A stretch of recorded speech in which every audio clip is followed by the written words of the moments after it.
الحمد لله رب العالمين والعاقبة للمتقين والصلاة والسلام على سيد الأنبياء والمرسلين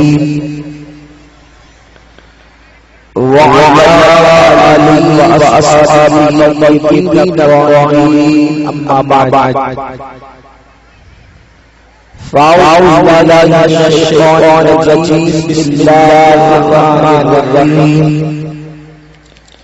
يا أيها الذين آمنوا قوا أنفسكم وأهليكم نارا وقودها الناس والحجارة صدق الله العظيم غوث أعظم من سرور قبلي مددي كعبي إمام مددي بقيا ربنا أفرادكي وإيمان شكرا ربشتي بحق فاتح مدد يا معلم الدين تشتي مدد يا معلم الدين تشتي مدد يا معلم الدين تشتي حضرات علماء الكرام پردہ نشین اور السلام علیکم ورحمۃ اللہ وبرکاتہ.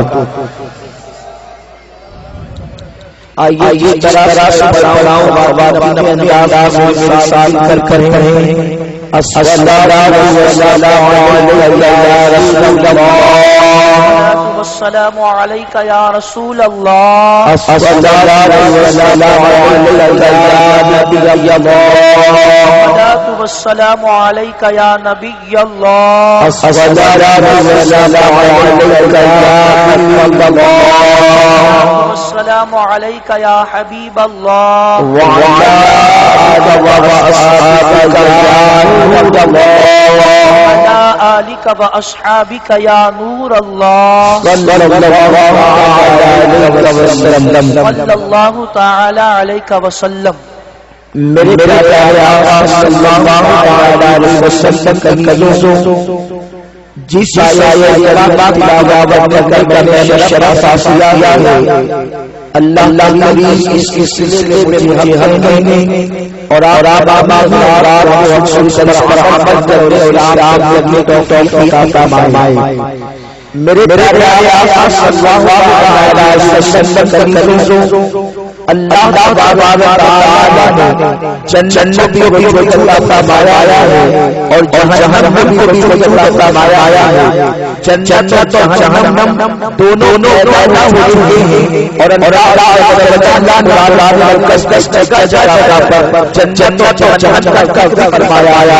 اللہ رب العزت نے جہنم پیدا فرمایا ہے مگر اللہ یہ چاہتا کہ اس کا کوئی غلام کوئی نبی جہنم کا ایندھن بن جائے. اس لیے اللہ کی گئی ہے وہ جو جہنم کا آگ چاہیں وہ جہنم کا آگ چاہیں. میرے آقا صلی اللہ علیہ وسلم آپ آزاد فرمائیں اللہ تعالی نے جہنم پیدا فرمانے کے باوجود وہ کتنی محبت کرتا ہے کہ محبوب غلاموں کو اور محبوب کنیزوں کو وہ جہنم ڈالنا پڑتا وہ جہنم ڈالنا نہیں کرتا. اسی لیے اللہ تعالی اپنے ایمان والے بندے اور لوگوں کو بھی فرمائے ان کو جہنم میں مارا ہے تو جو جہنم سے بچاؤ. ایسا نہ چلو بس چلنے بعد جہنم کہیں جاؤ. ایسا نہ چلو بس چلنے کے بعد جہنم گئے جاؤ. اپنے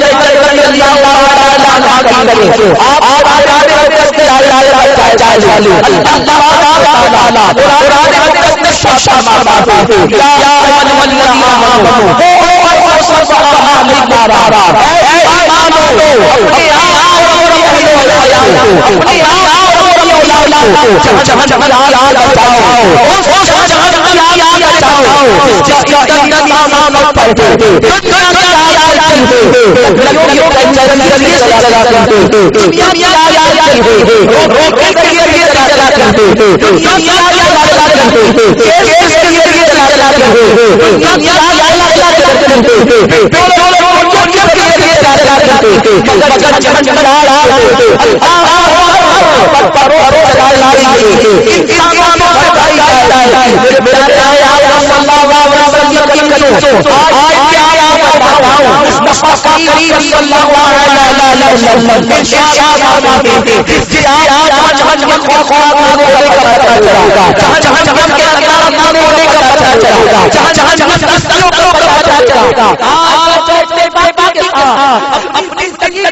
اپنی زندگی کو سب سے بڑا انہیں یہاں آنے کے بعد وہ شور کے نظر آتے ہیں اللہ اس کے رسول کے ذکر کو سننے کے لیے بھی وہ نجات نہیں ہوتی اے آقا میں ٹینشن کی کلی دو آنے والی کو توجہ سے سنو شاید اس زندگی کے اندر لا شاید اس ذات مطالعہ کی کنیز کے نشہ شرک ہے اے آقا میں ٹینشن کی کلی دو جان گیا اگر آپ ہی گہرے ہوئے دیکھ لیتی ہے تو آپ کو چکر آنے لگتی ہے اگر آپ اللہ اکبر کسی ٹرین میں سفر کر رہی ہو یا کسی بس میں سفر کر رہی ہو اور وہاں پر کھائی موجود ہو وہاں پر گھاٹ موجود ہو تو آپ کھڑکی میں سے جھانک کر کے ونڈو سے جھانک کر کے دیکھتی ہے تو آپ کو چکر آنے لگتا ہے دنیا کی کھائی کو آپ دیکھنے کی طاقت نہیں رکھتی دنیا کے گہرے کنویں کو اس کی ڈیپ کو دیکھنے کی آپ طاقت نہیں رکھتی مگر آؤ میں آپ کو بتاؤں جہنم کیسی گہری جگہ کا نام ہے جہنم کیسی خوفناک جگہ کا نام ہے اللہ کے پیارے حبیب مصطفیٰ کریم صلی اللہ تعالی علیہ وسلم نے ارشاد فرمایا جب اللہ نے کائنات کو وجود عطا فرمایا اور جب اللہ نے جہنم کو پیدا فرمایا تو جہنم کے پیدا فرمانے کے بعد اللہ تبارک و تعالی نے زمین اور آسمان کے برابر ایک پتھر کو جہنم کے اندر ڈال دیا ایک پتھر کو جہنم کے اندر پھینک دیا آپ اندازہ لگائیں کائنات آج پیدا نہیں ہوئی ہے کائنات کو آج وجود نہیں بخشا گیا ہے آقا ارشاد فرماتے ہیں جب اللہ نے جہنم کو پیدا کیا تو زمین اور آسمان کے برابر ایک پتھر جب اللہ نے جہنم میں ڈالا آقا ارشاد فرماتے ہیں اب بھی وہ پتھر جہنم کے اندر گر رہا ہے ابھی بھی وہ جہنم کی تہ کو پہنچ نہیں پایا آپ اندازہ کریں جہنم کتنی گہری جگہ کا نام ہے کیسی خوفناک جگہ کا نام ہے اس کے اندر آگ ہے اس کی آگ کی شدت جانتی ہیں آپ کیا ہے اس کی آگ کی شدت کا عالم کیا ہے اللہ کے پیارے حبیب حضور سید عالم مصطفیٰ کریم صلی اللہ تعالی علیہ وسلم ارشاد فرماتے ہیں کہ جہنم کے اندر جس زنجیر سے باندھ کر کے جہنمیوں کو عذاب دیا جائے گا اگر اس کی ایک کڑی کسی پہاڑ پر رکھ دی جائے تو اس کی گرمی کی وجہ سے پہاڑ ریزہ ریزہ ہو جائے بخاری شریف کی حدیث مبارکہ ہے اللہ کے پیارے حبیب مصطفیٰ کریم صلی اللہ تعالی علیہ وسلم نے ارشاد فرمایا کہ جہنم کے اندر سب سے ہلکا سب سے کم اگر کسی کو عذاب دیا جائے گا تو وہ یہ کہ اس کے پیروں میں آگ کی جوتی پہنائی جائے گی اس کے پیروں کے اندر آگ کی جوتی پہنائی جائے گی میرے آقا صلی اللہ علیہ وسلم ارشاد فرماتے ہیں جب اس جہنمی کے پیروں میں آگ کی جوتی ہوگی تو اس کے سر کے اندر اس کا بھیجا اس طریقے سے کھولنے لگے گا جیسے چولہے پہ رکھی ہوئی ہانڈی کے اندر پانی کھولنے لگتا ہے اے خاتون جنت کی کنیزوں آپ مجھے بتاؤ اگر گرمی کا موسم ہو گرمی کے موسم میں چند گھنٹے اگر تمہیں کچن میں گزارنا پڑ جائے کچھ دیر تک کے کھانا بنانا پڑ جائے آپ بے چین ہو جاتی ہو بے قرار ہو جاتی ہو، مضطرب ہو جاتی ہو اور حالت اضطراب میں کہتی ہو کہ میرا دل نہیں لگتا، ہائے ہائے کرنے لگتی ہو، کچن کی گرمی تم سے برداشت نہیں ہوتی، کچن کی گرمی کو تم برداشت نہیں کر پاتی، میری بہنوں مجھے بتاؤ، جب تم کچن کی گرمی کو گرمی کے موسم میں برداشت نہیں کر سکتی، اس آگ کی حرارت کو تم سہ نہیں سکتی، تو آپ مجھے بتاؤ تم جہنم کی گرمی کو کیسے برداشت کرو گی، تم جہنم کے عذاب کو کیسے سہ سکو گی؟ اے خاتون جنت رضی اللہ تعالی عنہا کی کنیزوں، جانتی ہیں آپ، دھڑکتے ہوئے دل سے مصطفیٰ کریم کی اس حدیث مبارکہ کو سن لیں اور اپنے دلوں پہ نقش کر لیں۔ اللہ کے پیارے حبیب صلی اللہ تعالی علیہ وسلم نے ارشاد فرمایا، میں جب معراج پر میں نے جہنم کا مشاہدہ کیا، میں نے شب معراج جب جہنم کا مشاہدہ کیا تو میں نے سب سے زیادہ جہنم کے اندر عورتوں کو دیکھا۔ آپ مجھے بتائیں آج عورتوں کا حال کیا ہے؟ وہ بے باک ہو چکی ہے، جبکہ میرے آقا نے پہلے ہی بتا دیا کہ میں نے سب سے زیادہ جہنم میں عورتوں کو دیکھا۔ آقا معراج سے تشریف لائے تو آقا نے ارشاد فرمایا، اے عورتوں تم سجدہ کثرت سے کرو، تم صدقہ کثرت سے دیا کرو، اس لیے کہ میں نے تمہاری تعداد جہنم میں زیادہ دیکھی ہے۔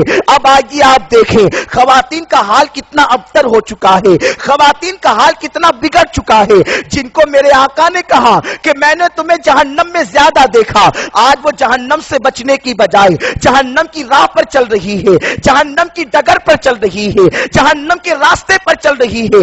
آج عورتوں کا حال یہ ہو چکا ہے کہ معاذ اللہ ہاف آستین کا لباس پہننا ان کے لیے فیشن بن چکا ہے۔ میری بہنوں بڑی معذرت کے ساتھ میں عرض کروں، یہ بہت بری بلا ہے، یہ بڑی بری نحوست ہے۔ کیا سمجھتی ہیں آپ اگر آپ اپنے گھر کے اندر بھی ہاف آستین کا لباس پہن کر عورتوں کے سامنے گھوم پھر رہی ہے تو ایک عورت کو دوسری عورت کے سامنے ہاف آستین کا لباس پہن کر جانا جائز نہیں ہے، اس لیے کہ کوہنی کے اوپر کا حصہ عورت کا عورت ہے، اس کو عورتوں سے چھپانا بھی فرض ہے، اس کو عورتوں سے چھپانا بھی ضروری ہے۔ مجھے بتاؤ میری بہنوں، جب تم کوہنی کے اوپر کا حصہ اپنی سہیلی کے سامنے ظاہر نہیں کر سکتی، اپنی بہن کے سامنے ظاہر نہیں کر سکتی، اپنی ماں کے سامنے ظاہر نہیں کر سکتی، تو مجھے بتاؤ تمہیں کس نے اجازت دی ہے کہ تم ہاف آستین کا لباس پہن کر کے شادی کی محفلوں میں جاؤ اور غیر محرم لڑکوں کے سامنے اپنے جسم کی نمائش کرو؟ تم دولہا اور دلہن کی محفل میں جاؤ اور اپنے حسن کی نمائش کرو۔ ارے نادانو، جس خدا نے تمہیں حسن دیا ہے وہ چھیننے کی طاقت بھی رکھتا ہے، اس کے غضب کو دعوت مت دو، اس کو ناراض مت کرو۔ اگر یہاں پر جو حسن دیا گیا ہے تم نے اس کی نمائش کی اور تم نے اس کو اوپن کیا اور اللہ اکبر اگر اپنے حسن کا خراج وصول کرنے کی کوشش کی تو سمجھنا اس گورے جسم کو جہنم کے اندر جلا دیا جائے گا، جہنم میں سیاہ کر دیا جائے گا، جہنم میں کالا کر دیا جائے گا، جہنم کے بچھوؤں کی غذا بنا دیا جائے گا، جہنم کے سانپوں کی غذا بنا دیا جائے گا۔ اور اللہ نے جو حسن تمہیں دیا ہے اگر تم نے حفاظت کی سیدہ فاطمہ کے نقش قدم پر چل کر تم نے اس کو چھپایا اور اس کی حفاظت کی تو اللہ جنت میں اس سے بڑا حسن تمہیں عطا فرمائے گا، جنت کے اندر اس سے بہتر حسن تمہیں عطا فرمائے گا۔ کیا سمجھتی ہو تم؟ اللہ اکبر، اپنی سفید جلد پر ناز کر کے لوگوں کے سامنے اپنی سفید جلد پہ اتراتی ہو۔ آؤ میں آپ کو بتاؤں میرے رسول کی بیٹی سیدہ فاطمہ کو اللہ نے کتنا حسن و جمال عطا کیا تھا۔ اللہ اکبر، حضرت سیدہ عائشہ صدیقہ رضی اللہ تعالی عنہا ارشاد فرماتی ہے کہ رسول پاک سے سب سے زیادہ چہرہ اگر کسی کا ملتا جلتا تھا تو حضرت فاطمہ کا چہرہ تھا۔ آقا علیہ السلام کے حسن سے اگر کسی کا حسن ملتا تھا تو حضرت فاطمہ کا حسن تھا۔ حضرت فاطمہ سے زیادہ رسول کے مشابہ کوئی نہیں ہو سکتا۔ تو مجھے بتاؤ جس کا حسن مصطفیٰ کے حسن سے ملتا ہو اور مصطفیٰ سے بڑا حسین دنیا دنیا میں کوئی ہو ہی نہیں سکتا. اللہ اکبر. تو خاتون جنت کے حسن کا عالم کیا ہوگا؟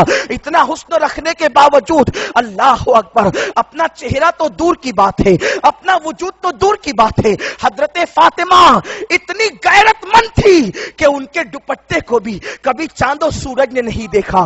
اعلی حضرت امام اہل سنت امام احمد رضا ارشاد فرماتے ہیں, جس کا آنچل نہ دیکھا مو مہر نے, جس کا آنچل نہ دیکھا مو مہر نے, اس ردائے نزاہت پہ لاکھوں سلام. اے میرے پیارے آقا صلی اللہ علیہ وسلم کی کنیزوں, اپنے بالوں کی نمائش کر کے, اپنے بالوں کو کٹا کر, بیوٹی پارلر میں جا کر, اپنے چہروں کا مساج کروا کر, اپنے چہروں پر غیر محارم کے ہاتھ سے خوبصورتی کے کریم لگوا کر تم کیا سمجھتی ہو کہ تمہارا حسن باقی رہے گا؟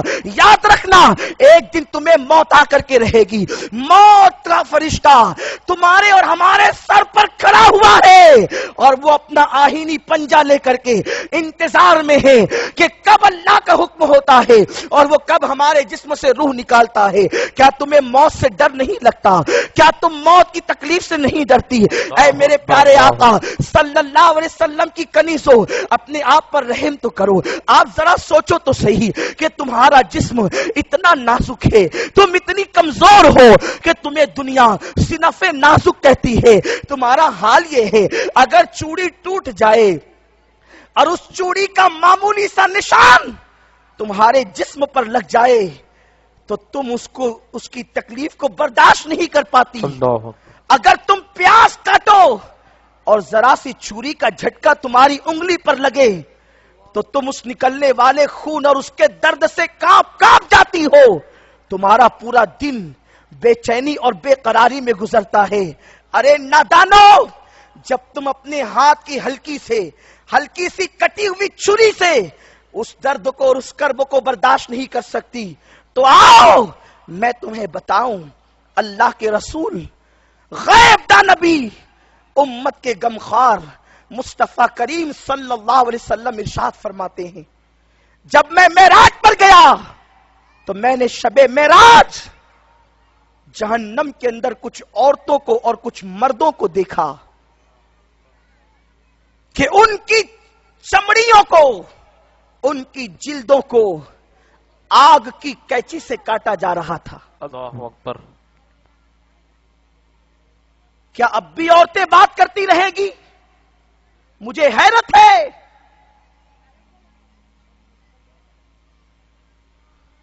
رسول پاک صلی اللہ علیہ وسلم کی حدیث بیان ہو رہی ہے اور آپ لوگ اسٹیج کے پاس بیٹھ کر کے بات کر رہی ہے.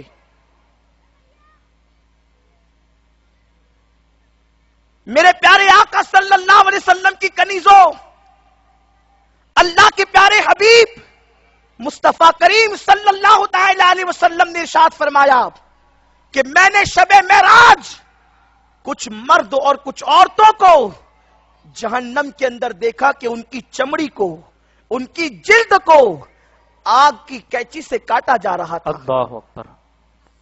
اور وہ اس طریقے سے چیختے تھے کہ ان کی چیخ کی وجہ سے کلیجہ منہ کو آتا تھا. اللہ اکبر. آپ مجھے بتاؤ میری بہنوں, آج اگر ڈاکٹر کسی کا آپریشن کرتا ہے تو اس کی چمڑی کو کاٹنے سے پہلے اسے بے ہوشی کا انجیکشن دیا جاتا ہے, بے ہوشی کی دوائیاں پلائی جاتی ہے اور بڑے کمال احتیاط سے اس کے بعد ڈاکٹر اس کی جلد کو کاٹتا ہے, اس کی چمڑی کو کاٹتا ہے اور پھر آپریشن کرتا ہے, سل دیتا ہے.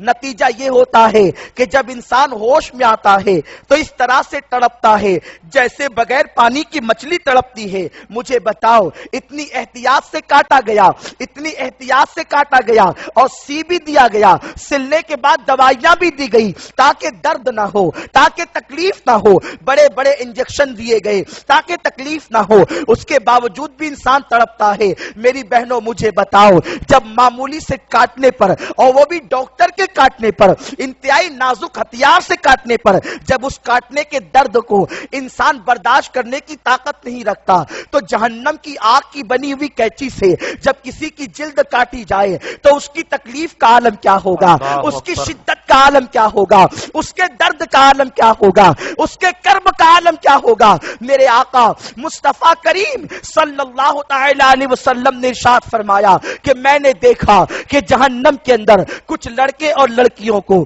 کچھ عورتیں اور مردوں کو، اللہ اکبر، ان کی جلدوں کو آگ کی قینچی سے کاٹا جا رہا تھا۔ میں نے پوچھا جبریل یہ کون عورتیں ہیں اور یہ کون مرد ہیں جن کی چمڑی کو آگ کی قینچی سے کاٹا جا رہا ہے؟ تو جبریل امین نے عرض کیا یا رسول اللہ صلی اللہ تعالی علیہ وسلم، یہ آپ کی امت کے وہ مرد ہیں اور آپ کی امت کی وہ عورتیں ہیں جو اس لیے گھروں سے بن سنور کر نکلا کرتے تھے۔ عورتیں اس لیے بن سنور کر نکلتی تھی تاکہ انہیں مرد دیکھیں اور ان کے ساتھ ناجائز تعلقات قائم کریں، اور مرد اس لیے بن سنور کر نکلتے تھے تاکہ انہیں عورتیں دیکھیں اور ان کے ساتھ ناجائز تعلقات قائم کریں۔ میری بہنوں مجھے معاف کریں، بڑی معذرت کے ساتھ یہ باتیں مائک پر کرنے کی تو نہ تھی، مگر ہم کیا کریں، آج ہماری بہنوں کی عصمتوں سے کھیلا جا رہا ہے، آج عورتوں کی آبرو سے کھیلا جا رہا ہے، آج بچوں کی عصمت کو، بچیوں کی عصمت کو نشانہ بنا لیا ہے۔ اگر تمہیں ہم آگاہ نہ کریں گے تو پھر کون آگاہ کرے گا؟ اگر آپ کو ہم نہ بتائیں گے تو کون بتائے گا؟ یاد رکھنا میرے پیارے آقا علیہ السلام کی کنیزوں، آج محبت کے نام پر، آج پیار کے نام پر لڑکے اور لڑکیاں دوستی کر رہے ہیں۔ مجھے آپ بتاؤ آخر محبت کہتے کسے ہیں؟ محبت تو نام اس کا ہے، اگر محبوب کے پیر میں کانٹا چپ جائے تو محب بے قرار ہو جاتا ہے، تو محبوب کی عصمت لوٹنا یہ محب کو کیسے گوارا ہو سکتا ہے؟ تو جو لڑکے اور لڑکیاں آپس میں محبت کا نام دے کر کے افیئر کے معاملات کو ہموار کر رہے ہیں اور ایک دوسرے کی عصمت سے کھیل رہے ہیں، یہ محبت نہیں ہے، یہ نفسانی خواہشات ہے، یہ شیطنت ہے، یہ حرام کام ہے، یہ گناہ ہے۔ میری بہنوں کسی سے ناجائز تعلقات تو اپنی جگہ ہے، آج یہ اسلام کتنے احتیاط کی تعلیم دیتا ہے۔ اللہ اکبر، میرے آقا صلی اللہ علیہ وسلم ارشاد فرماتے ہیں اگر کسی مرد کا کسی عورت کو ہاتھ لگ جائے اور ان کی نیت غلط ہو تو مرد کا ہاتھ عورت کے جس جسم پر لگے گا اس پر سب سے زیادہ اگر کسی کا حق ہے تو جہنم کی آگ کا حق ہے، سب سے زیادہ اگر اس کا کوئی حقدار ہے تو جہنم کی آگ حقدار ہے۔ میرے پیارے آقا علیہ السلام کی کنیزوں مجھے بتاؤ تو صحیح، آج نفسانی خواہشات کے غلام بن کر کے عورتیں زیورات کی لالچ میں آ کر، عورتیں بائک پر گھومنے کی لالچ میں آ کر، عورتیں پارکوں میں گھومنے کی لالچ میں آ کر اپنے غریب ماں باپ کو، اپنے غریب شوہر کو دھوکہ دے کر کے مالداروں کے ساتھ جانے کی کوشش کرتی ہے۔ اے خاتون جنت رضی اللہ تعالی عنہا کی کنیزوں، اچھی طرح یاد رکھو دنیا کے اندر عورت کی عصمت سے بڑھ کر کے کوئی دولت نہیں ہو سکتی۔ آپ مجھے بتاؤ، آپ زیورات کو مال کے ذریعے سے خرید سکتی ہیں، آپ اچھے لباس کو مال کے ذریعے سے خرید سکتی ہے، آپ دولت کو بھی حاصل کر سکتی ہے، آپ اچھے مکان کو دولت کے ذریعے سے حاصل کر سکتی ہے، مگر مجھے بتاؤ اگر ایک عورت کی عصمت چلی جائے تو آپ اسے کہاں خریدے گی؟ آپ اسے کون سی دکان پر جا کر خریدو گی؟ آپ اسے کون سے مال میں جا کر کے خریدو گی؟ اے خاتون جنت کی کنیزوں، اپنے حال پر رحم تو کرو۔ آؤ اپنی غربت سے پریشان ہو کر کے کبھی اپنی عصمت کا سودا نہ کرنا، اپنی غربت سے پریشان ہو کر کے کبھی اپنی عصمت کا سودا نہ کرنا۔ یاد رکھنا، اللہ اکبر، میری بہنوں آج کوئی کتنا بھی غریب ہے وہ کم از کم 3 مرتبہ پیٹ بھر کر کھانا تو کھاتا ہے۔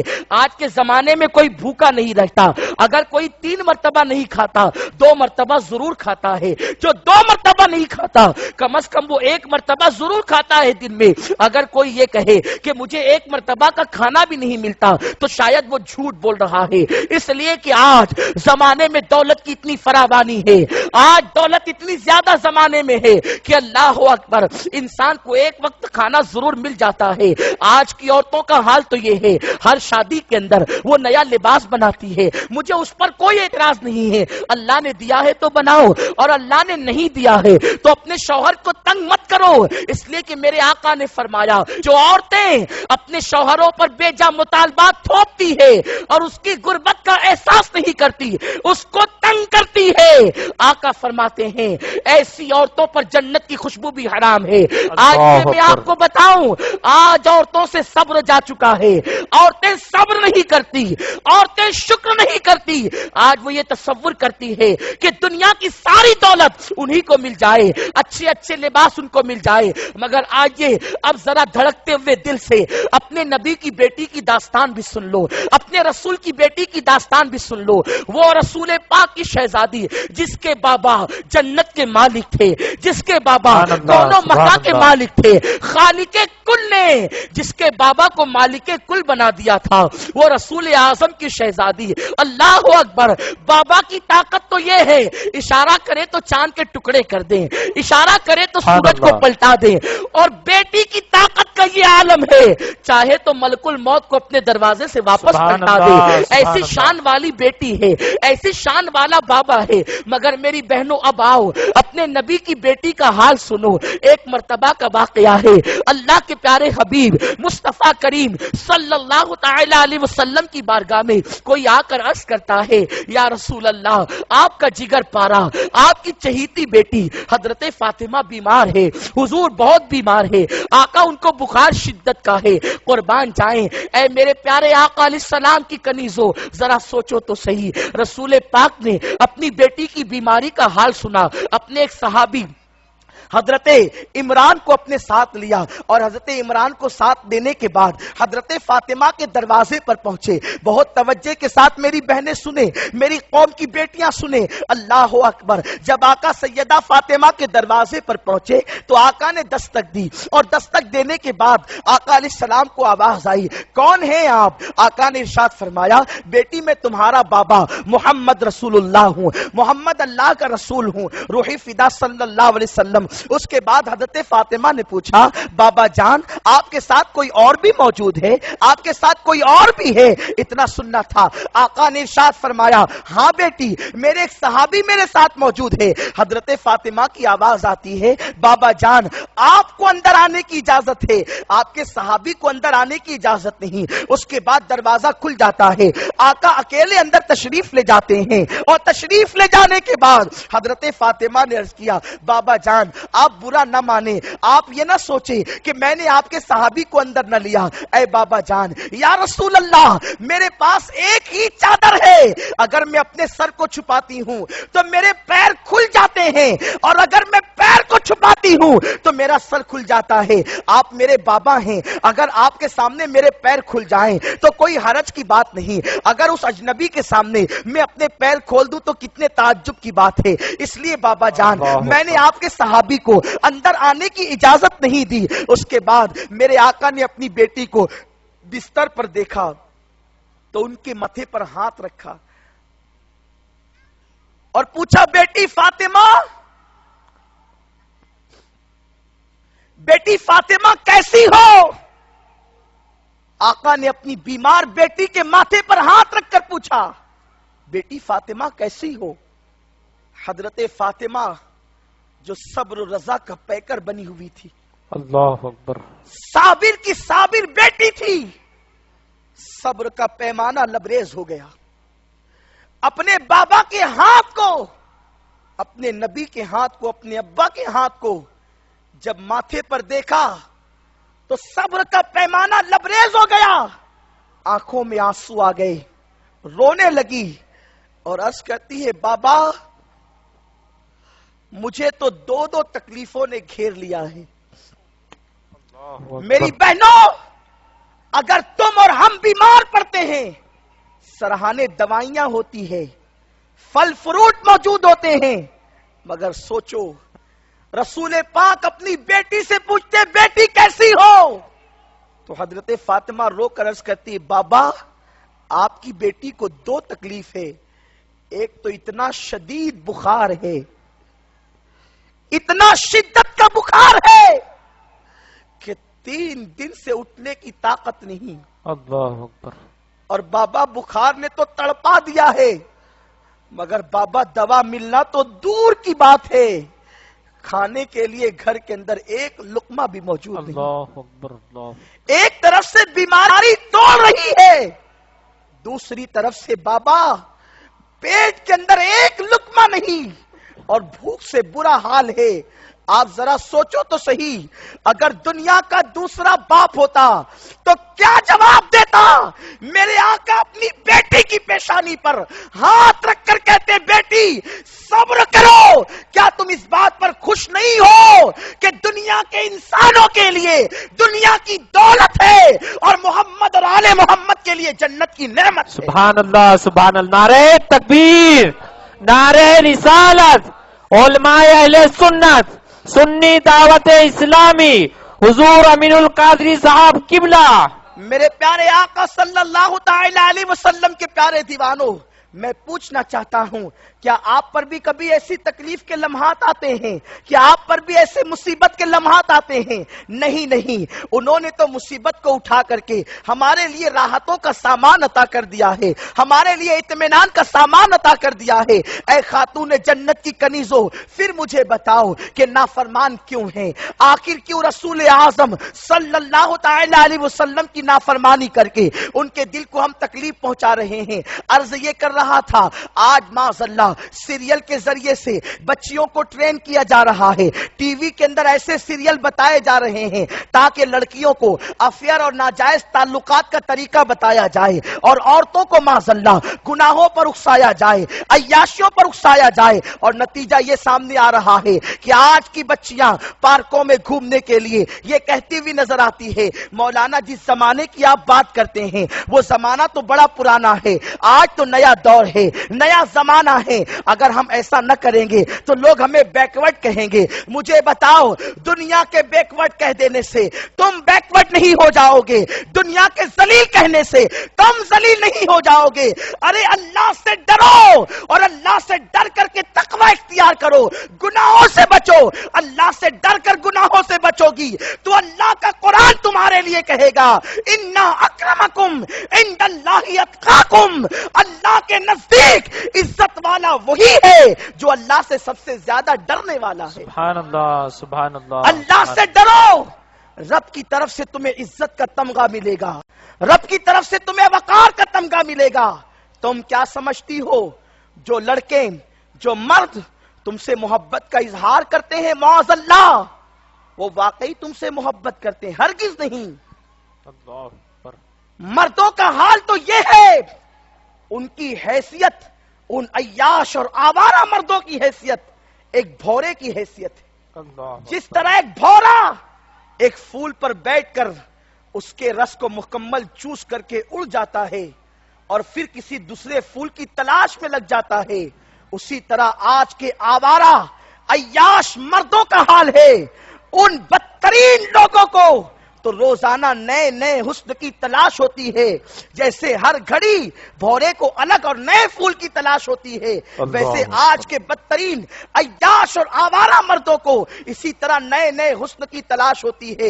اے خاتون جنت کی کنیزوں، دنیا کی رنگ ریلیوں میں نہ پڑنا، دنیا کی محبت میں نہ پڑنا، خاتون جنت کی زندگی کو اپنے لیے آئیڈیل بناؤ، اپنے لیے نمونہ بناؤ، ورنہ یاد رکھنا اگر تم نے ان کی زندگی کو نمونہ نہ بنایا اور دنیا ہی کو سب کچھ سمجھ لیا، اور اگر تم نے اللہ سے ڈر کر اپنے وجود کو گناہوں سے نہ بچایا، اپنے وجود کو برائیوں سے نہ بچایا، تو اچھی طرح سے ذہن نشین کر لو، دنیا کے اندر بھی ذلیل ہو جاؤ گی، آخرت میں اللہ کے عذاب کا شکار ہو جاؤ گی۔ اے خاتون جنت کی کنیزوں، آج میں آپ کو بتاؤں، آج عورتوں کا حال یہ ہو گیا ہے، اور خاص طور پر میں اپنی ناسک کی بہنوں سے کہتا ہوں، اس لیے کہ ناسک مالیگاؤں سے کوئی دور نہیں، آپ کے اور ہمارے یہاں کا ماحول کم و بیش ایک ہی جیسا ہے۔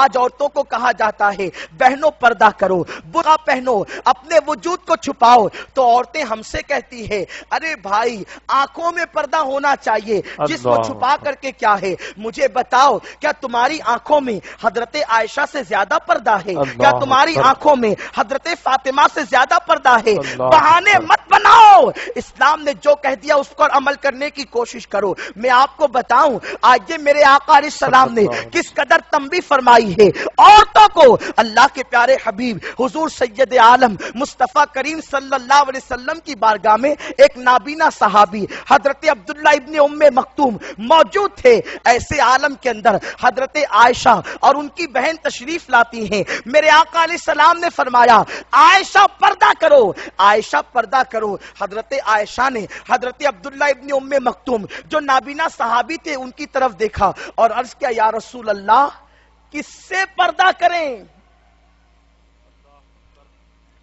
حضور ہم کس سے پردہ کریں؟ تو آقا علیہ السلام نے ہاتھ کا اشارہ کر کے کہا ان سے، یعنی عبداللہ ابن ام مکتوم سے پردہ کرو. تو ماں عائشہ صدیقہ نے عرض کیا آقا یہ تو نابینا ہیں.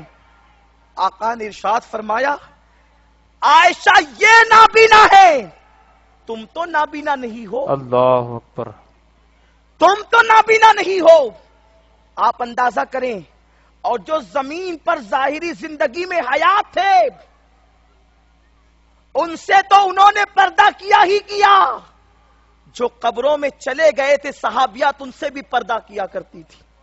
اللہ اکبر. بخاری شریف کی حدیث پاک ہے، بخاری شریف میں یہ حدیث پاک موجود ہے. جب میرے آقا علیہ السلام نے دنیا سے پردہ فرمایا تو حضرت عائشہ حضور کے مزار پر جاتی تو آپ کا چہرہ کھلا ہوتا. اس حالت میں آپ رسول پاک کے مزار پر جاتی. اس کے بعد حضرت صدیق اکبر نے پردہ فرمایا تو حضرت عائشہ اس حالت میں مزار پر جاتی حضور کی اور صدیق اکبر کی کہ ان کا چہرہ کھلا ہوا ہوتا اور وہ مزارات کی پہ حاضری دیتی، مزارات کی زیارت کرتی. اس کے بعد جب حضرت سیدنا فاروق اعظم رضی اللہ تعالیٰ عنہ نے دنیا سے پردہ فرمایا اور آپ شہید ہو گئے اور حضور کے قریب میں حضور کے قدموں میں انہیں دفن کیا گیا. اب حضرت عائشہ جب حضور کی بارگاہ میں حاضر ہوتی تو اب اپنا چہرہ کھول کر نہیں آتی بلکہ اپنا چہرہ چھپا کر کے آتی، اپنے چہرے پر نقاب ڈال کر کے آتی، اپنے چہرے پر پردہ ڈال کر کے آتی. کسی نے عرض کیا اے ام المومنین یہ تو بتائیں جب تک حضور کا تنہا مزار یہاں موجود تھا تم اپنا چہرہ کھول کر حضور کی بارگاہ میں آیا کرتی تھی، جب صدیق اکبر کا مزار بھی بن گیا تو آپ اپنا چہرہ کھول کر حضور کی بارگاہ میں آیا کرتی تھی. اب جب امیر المومنین سیدنا فاروق اعظم جب دنیا سے تشریف لے گئے اور حضور کے قدموں میں ان کا مزار بن گیا تو آپ چہرے پہ نقاب ڈال کر کے آ رہی ہے. ام المومنین حضرت عائشہ صدیقہ فرماتی ہے ہاں رسول پاک کی بارگاہ میں چہرہ کھول کر اس لیے آتی تھی کہ یہ میرے رسول ہیں اور میرے شوہر ہیں، اور صدیق اکبر بھی تھے اس لیے چہرہ کھول کر آتی تھی کہ یہ میرے ابا جان ہیں، ان سے چہرہ چھپانا فرض نہیں ہے. مگر جب عمر نے شہادت پائی تو عمر کے آنے کے بعد، عمر کی قبر بننے کے بعد اپنے چہرے پہ نقاب ڈال کر اس لیے آتی ہوں کہ عمر میرے لیے اجنبی ہے اس لیے میں ان سے بھی پردہ کرتی ہوں. آپ اندازہ تو کریں مرد قبر میں چلا جائے تو صحابیات جو ہے امہات المومنین ان سے بھی پردہ کر رہی ہے. آپ مجھے بتاؤ، آپ غور تو کرو، اور آج عورتوں کا حال کیا ہو گیا. آج وہ میلوں میں جا رہی ہے، مال میں بے پردہ جا رہی ہے، بازاروں میں گھوم رہی ہے. جانتی ہیں آپ اللہ کے پیارے حبیب صلی اللہ تعالی علیہ وسلم ارشاد فرماتے ہیں جب کوئی عورت بے پردہ اپنے گھر سے نکلتی ہے تو 70 شیطان اس کے پیچھے پیچھے چلتے ہیں اور لوگوں کو اس کی طرف متوجہ کرتے ہیں. اس کو دیکھو، اس پر نظر ڈالو، اس کو دیکھو، اس پر نظر ڈالو. اور میرے آقا علیہ السلام فرماتے ہیں جب تک کہ وہ عورت اپنے گھر پر لوٹ نہیں جاتی اس وقت تک اللہ اور اس کے تمام فرشتے اس پر لعنت کرتے ہیں. اللہ اکبر. اگر ایک مرتبہ کسی عورت پر کسی سچے مومن کی لعنت پڑ جائے تو وہ اللہ کی رحمت سے ہمیشہ کے لیے دور کر دی جاتی ہے. اللہ اکبر. جب ایک انسان کی لعنت عورت کو اتنا برا بنا سکتی ہے تو اللہ اور اس کے تمام فرشتے اس کے گھر لوٹنے تک اس پر لعنت کرتے ہیں. آپ مجھے بتائیں میری بہنوں، کیا تمہارے اندر پتھروں اور پہاڑوں سے زیادہ طاقت آ گئی جو تم اللہ کے عذاب کو برداشت کر لو گی؟ تمہارے اندر کیا لوہے سے زیادہ طاقت آ گئی جو تم اللہ کے عذاب کو برداشت کر لو گی؟ اے خاتون جنت کی کنیزوں، اپنے حال پر رحم کرو. آپ کا یہ چھوٹا سا وجود، آپ کا یہ نازک سا وجود اللہ کے عذاب کو برداشت کرنے کی طاقت نہیں رکھتا. آج یہ آپ کو بتاؤں صحابیات کتنی غیرت مند تھی، انہیں اپنی عزت سے کتنی محبت تھی، اپنی عصمت سے کتنی محبت تھی. اے خاتون جنت کی کنیزو، آؤ ذرا توجہ سے اس روایت کو سنو. ایک صحابیہ ہیں جن کا نام عاتقہ ہے. حضرت سیدہ عاتقہ رضی اللہ تعالی عنہ یہ بیوہ ہو گئی. تو ان کے بیوہ ہونے کے بعد سیدنا فاروق اعظم کا زمانہ تھا. حضرت فاروق اعظم کو کسی نے بتایا کہ عاتقہ نام کی صحابیہ بیوہ ہو گئی ہے، وہ بڑی متقی ہے، بڑی پرہیزگار ہے. تو حضرت سیدنا فاروق اعظم رضی اللہ تعالیٰ عنہ نے ان کی بارگاہ میں پیغام بھجوایا اور کہلوایا کہ عاتقہ سے جا کر کہنا کہ امیر المومنین تم سے نکاح کرنا چاہتے ہیں، تم سے شادی کرنا چاہتے ہیں. آپ اندازہ لگائیں جب حضرت فاروق اعظم کا پیغام لے کر کے خادم پہنچا حضرت عاتقہ کی بارگاہ میں اور کہنے لگا اے حضرت عاتقہ، امیر المومنین نے آپ کو نکاح کا پیغام بھیجا ہے، کیا آپ امیر المومنین کے ساتھ نکاح کرنے کے لیے تیار ہیں؟ کیا آپ نکاح کرنے کے لیے تیار ہیں؟ حضرت عاتقہ نے کہا امیر المومنین تو بڑے نیک ہیں، حضرت عمر تو بڑے نیک ہیں، یقیناً میں تیار ہوں، لیکن ان کے بارے میں مجھے ایک کمپلین آئی ہے. کہا کیا کمپلین ہے؟ کہ وہ عورتوں کو مسجدوں سے پتھر مار مار کر باہر نکالتے ہیں. رسول پاک کے دور میں کچھ عورتیں مسجد میں جا کر عبادت کرتی تھی، تب سے ہمیں بھی عادت پڑی ہے کہ ہم مسجد میں جا کر اللہ کی عبادت کریں، مگر عمر تو عورتوں کو مسجد سے باہر نکالتے ہیں، انہیں پتھر مار کر باہر کرتے ہیں. اگر میں نے بھی ان کے ساتھ نکاح کر لیا تب تو میں ان کی بیوی بن جاؤں گی اور پھر وہ مجھے منع کریں گے مسجد میں داخل ہونے سے، اور میں مسجد میں نماز نہ پڑھ سکوں گی، مسجد میں اللہ کی عبادت نہ کر سکوں گی. اور مجھے سب سے زیادہ اگر کوئی چیز پسند ہے تو مسجد میں جا کر اللہ کے گھر میں جا کر اللہ کی عبادت کرنا پسند ہے. عمر سے جا کر کے کہو اگر وہ میرے ساتھ نکاح کرنا چاہتے ہیں، اگر وہ میرے ساتھ شادی کرنا چاہتے ہیں تو ان سے جا کر کے کہہ دو اس شرط پر میں نکاح کرنے کے لیے تیار ہوں کہ وہ دوسروں کی عورتوں کو مسجد سے روک رہے ہیں، مجھے مسجد میں جانے سے نہیں روکیں گے، مجھے مسجد میں جانے سے منع نہیں کریں گے، اس لیے کہ میں ساری نمازیں مسجد ہی میں جا کر کے پڑھوں گی، میرا یہی شوق ہے اور دوسرا مجھے کوئی شوق نہیں. آپ اندازہ فرمائیں فاروق اعظم کی بارگاہ میں وہ خادم پیغام لے کر کے آیا. حضرت عمر نے کچھ سوچا اور سوچنے کے بعد کہا ٹھیک ہے میں ان کی یہ شرط منظور ہے، ہم ان کی یہ شرط منظور کر لیتے ہیں، نکاح کی تیاری کی جائے. نکاح ہو جاتا ہے. اب حضرت عاتقہ کا معمول تھا فجر میں مسجد جا رہی ہیں، ظہر میں مسجد جا رہی ہے، تہجد میں مسجد جا رہی ہے، مگر وہ مسجد بھی جاتی تھی تو مکمل پردے کے ساتھ جاتی تھی، چادر اوڑھ کر کے جاتی تھی. حضرت فاروق اعظم کو فکر لاحق ہوئی کہ میں دوسروں کی عورتوں کو روکتا ہوں مسجد سے اور میری خود کی بیوی مسجد جاتی ہے اور اس کو منع بھی نہیں کر سکتا، اس لیے کہ اسی شرط پر نکاح ہوا ہے کہ میں انہیں مسجد سے نہ روکوں گا. حضرت فاروق اعظم نے سوچا عاتقہ کو مسجد سے روکنے کا کوئی ایسا منصوبہ بنایا جائے کہ شرط بھی پوری ہو جائے اور عاتقہ بھی مسجد سے رک جائے. حضرت عمر جانتے تھے کہ عاتقہ کو سب سے زیادہ، حتیٰ کہ مسجد میں جانے سے زیادہ اگر کوئی چیز پیاری ہے تو اس کو اپنی عزت پیاری، اپنی عصمت پیاری ہے. حضرت فاروق اعظم نے منع نہیں کیا. ایک رات حضرت عمر چھپکے سے گھر سے نکلے اور اپنے سر پہ کالا کمبل ڈال لیا اور جو مسجد نبوی شریف کی طرف راستہ جاتا تھا ایک درخت کے پیچھے چھپ گئے. تہجد کا وقت تھا، ابھی صبح نہیں ہوئی تھی، مدینے میں اندھیرا تھا بظاہر، اور اللہ اکبر وہ ایسا وقت تھا کہ قدسیان فلک آسمان سے بارگاہ رسالت میں درود و سلام کی ڈالیاں لے کر کے نیچے اتر رہے تھے کہ حضرت عاتقہ تہجد کی نماز کے لیے نبی کی مسجد کی طرف بڑھنے لگی. اندھیرا خوب تھا. ارے وہ زمانے کے اندر تو چراغ بھی کسی گھر میں ہوا کرتا تھا، لائٹ کا تو سوال ہی نہیں آتا اور روشنی کا تو سوال ہی نہیں آتا.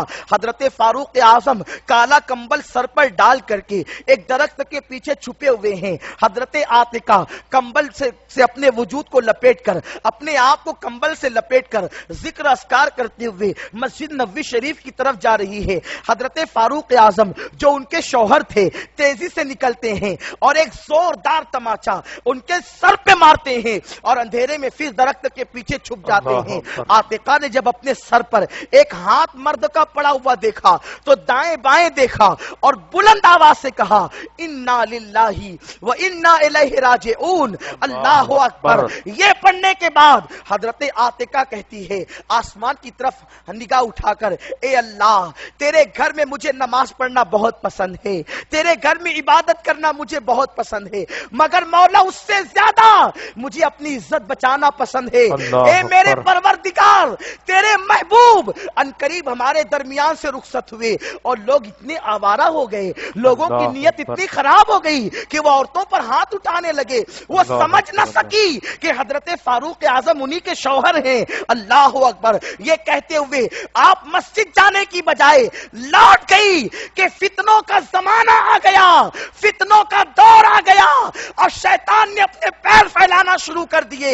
عورتوں کے لیے ضروری ہے کہ وہ مسجد میں عبادت کرنے کی بجائے اپنے گھر میں اپنی عزت کی حفاظت کرے۔ وہ اپنے گھر کو لوٹ گئی، پھر مسجد کی طرف نہیں گئی۔ وہ دن تھا، اس دن وہ اپنے گھر میں داخل ہوئی اور اس کے بعد پھر انہوں نے اپنا قدم کبھی گھر کے باہر نہیں نکالا۔ اس وقت تو ان کو باہر نکالا گیا جب ان کے جنازے میں ان کو سنوار دیا گیا تھا۔ جب ان کا جنازہ نکلا گھر کے باہر، وہ کبھی زندہ ظاہری حیات میں اپنے گھر کے باہر نہ نکلا۔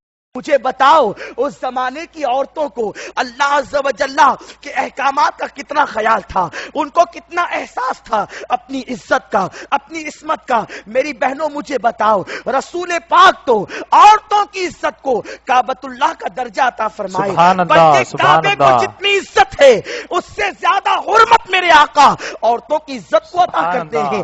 آقا آپ کو اتنی عزت دیتے ہیں، اگر بچی پیدا ہوئی تو ماں باپ کو جنتی ہونے کی بشارت دیتے ہیں، شادی ہو جائے تو اس کے گھر والوں کو جنت کی بشارت دیتے ہیں، اور اگر وہی بیٹی وہی عورت ماں بن جائے تو نبی جنت کو سمیٹ کر کے اس کے قدموں میں رکھ دیتے ہیں اور ارشاد فرماتے ہیں الجنت تحت اقدام الامہات، جنت تمہاری ماؤں کے قدموں کے نیچے ہے۔ میری بہنوں مجھے بتاؤ، آج جب تمہیں پردے کی دعوت دی جاتی ہے، آج جب تمہیں مردوں سے بچنے کی بات کی جاتی ہے تو تم کہتی ہو کہ اسلام ہم پر ظلم کر رہا ہے۔ دنیا کے دوسرے مذاہب کا عالم تو یہ ہے کہ وہ اپنے گھر کی بچیوں کو، اپنے گھر کی عورتوں کو آزادی کے ساتھ گھومنے کی اجازت دے رہے ہیں، پارکوں میں جانے کی اجازت دے رہے ہیں، لڑکوں سے دوستی کرنے کی اجازت دے رہے ہیں۔ یہ اسلام ہے، ہمیں آخر کیوں یہ روک رہا ہے؟ ہمیں گھروں میں کیوں قید کر رہا ہے؟ ہم پہ ظلم کر رہا ہے اسلام۔ اللہ کی عزت و جلال کی قسم، میری بہنوں یاد رکھو، اسلام نے تمہیں پردے کی تعلیم دے کر، اسلام نے تمہیں پردے میں رکھ کر کے تم پر ظلم نہیں کیا ہے، تم پر زیادتی نہیں کی ہے، اسلام نے بلکہ تم پر رحم کیا ہے۔ ارے نادانو، تم پردے میں رکھنے کے بعد تمہیں اسلام جب پردے کی تعلیم دیتا ہے تو تم اسے ظلم سے تعبیر کرتی ہو، اور جو بچیاں آوارہ گھوم رہی ہے ان کے مذہب کی تم تعریف کر رہی ہو سیریل سے متاثر ہو کر کے۔ ارے سنو، ان لوگوں نے تو تمہیں زندہ رہنے کا حق بھی نہیں دیا تھا، لوگوں نے تو تم سے زندگی کا حق بھی چھین لیا تھا۔ میری بہنوں، میرے آقا کی آمد سے پہلے جب کسی کے یہاں بچی پیدا ہوتی تھی تو اس کو زندہ دفن کر دیا جاتا تھا، اس کو زندہ درگور کر دیا جاتا تھا۔ بیٹی کا دوسرا نام شیطنت تھا، بیٹی کا دوسرا نام نحوست تھا۔ لوگ 700 بچیوں کو، اپنے قبیلے کی 700 بچیوں کو زندہ دفن کر دیتے تھے۔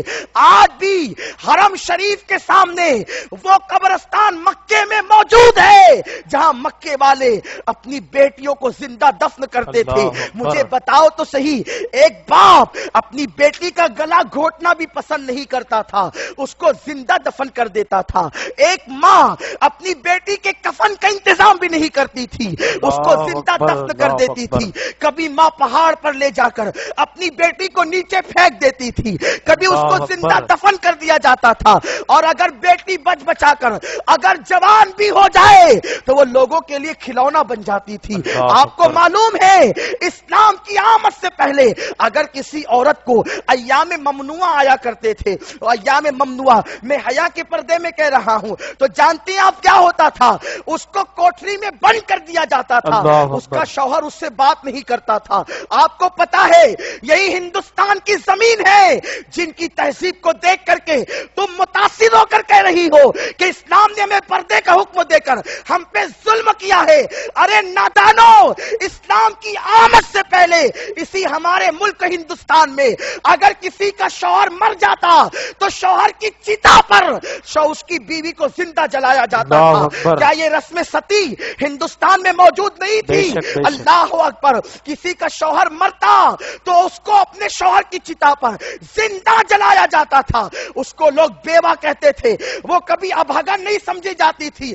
بیوہ اگر کوئی بیوی ہوتی اسے چتا پر جلایا جاتا، اور اگر وہ بھاگ کر بچ جاتی تو اس کو کسی شادی کی تقریب میں آنے کی اجازت نہیں تھی، کسی خوشی کے موقع پہ آنے کی اجازت نہیں تھی۔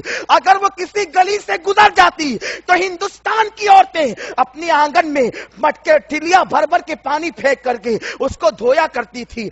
اگر کوئی صبح کے وقت کوئی بیوہ گھر سے باہر نکلتی تو وہ عورت ہی تو تھی، اور عورتیں اپنا منہ چھپا لیتی، اپنے دروازوں کو بند کر لیتی۔ عورتوں کے ساتھ یہ سلوک ہو رہا تھا۔ ہندوستان ہو یا ملک عرب ہو، ہر جگہ عورتوں پہ ظلم ہو رہا تھا۔ ارے وہ میرا نبی ہے، مصطفیٰ کریم ہے، جس نے طائف کی وادیوں میں پتھر کھائے اور عورتوں کے مرتبے کو بلند کر دیا۔ آقا نے ارشاد فرمایا، میں جب تک نہیں آیا تھا تم نے جو کرنا تھا کر لیا، اب میں بچیوں کا مددگار بن کر کے میں بیٹیوں کا باپ ہوں۔ یا رسول اللہ، مسلک اعلی حضرت، سنی دعوت اسلامی، سنی دعوت اسلامی۔ لوگوں میں بیٹیوں کا باپ ہوں، بیٹی کی پرورش کرنے والا باپ میرے ساتھ جنت میں اتنا قریب ہوگا جیسے یہ 2 انگلیاں قریب ہے۔ مجھے بتاؤ بیٹی کی عزت کو کس نے بڑھایا؟ ان بیٹیوں کو جنہیں زندہ دفن کیا جاتا تھا میرے آقا نے عزت عطا فرمائی۔